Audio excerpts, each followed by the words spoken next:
Dear students, welcome you once again to my daily grammar class. দেখো আজ একটা খুব গুরুত্বপূর্ণ বিষয় নিয়ে তোমাদের কাছে হাজির হয়েছি। সেটি হলো AFFECT এফেক্ট এবং EFFECT এফেক্ট এ দুটোর মধ্যে তফাৎ কি?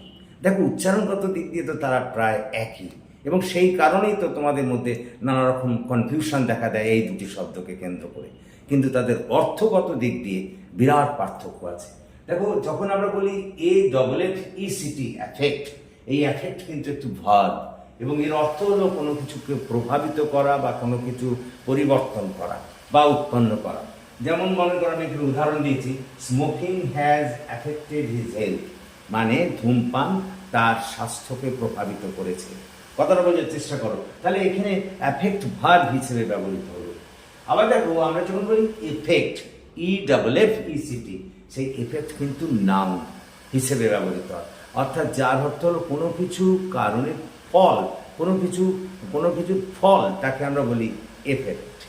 কথাটা বোঝার চেষ্টা করো, মানে কোনো অ্যাকশনের ফলকে আমরা বলবো এফেক্ট। দেখো আমি এখানে উদাহরণ দিচ্ছি, everyone knows about the harmful effect of smoking, সবাই ধূমপানের ক্ষতিকারক ফলটা জানে।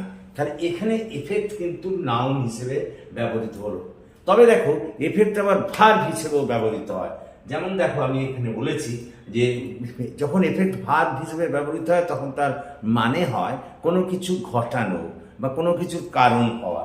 যেমন আমি এখানে দিয়েছি, দেখো the new policy will effect significant changes in our society, নতুন নীতিটা আমাদের সমাজে একটা গুরুত্বপূর্ণ পরিবর্তন আনবে। এখানে এফেক্ট কিন্তু দেখো কি হিসেবে ব্যবহৃত হয়েছে, অবশ্যই এখানে ভার্ব হিসেবে ব্যবহৃত হয়েছে। তো আশা করি তোমরা বুঝতে পেরেছো।